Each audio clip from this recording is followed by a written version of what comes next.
Hello বন্ধুরা, ছোট মাছের ঝাল চচ্চড়ি রেসিপি শেয়ার করছি তোমাদের সাথে। তো সবজির মধ্যে আলু, বেগুন, পেঁয়াজ, টমেটো, লঙ্কা, রসুন এগুলো ভালোভাবে ছোট ছোট করে কেটে নিয়েছিলাম।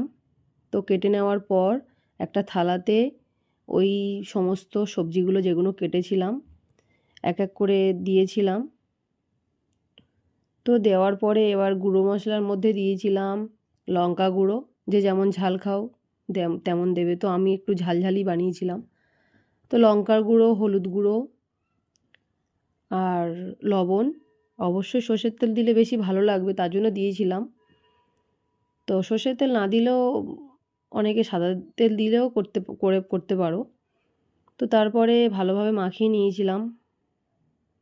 মাখিয়ে নেওয়ার পর জিরে গুঁড়ো দিতে তো প্রথমে ভুলে গেছিলাম, তো আবারও দিয়ে ভালোভাবে মাখিয়ে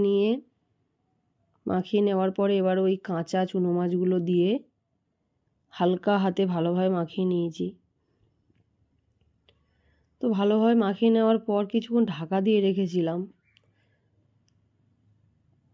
তো তারপর কড়াতে সর্ষের তেল অল্প করে দিয়েছি, কালো জিরে দিয়েছি, দিয়ে আর ওই মাখাটা ভালোভাবে কড়ার চারিদিকে ছড়িয়ে ছড়িয়ে দিয়ে ভেজেছিলাম অল্প আঁচে।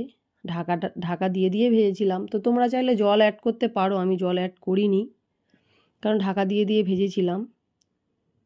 তো তারপরে কিছুটা ভাজা ভাজা হয়ে আসার পর ওপর থেকে ধনেপাতা কুচি ছড়িয়ে দিয়ে আবারও কিছুক্ষণ ঢাকা দিয়ে রেখেছিলাম।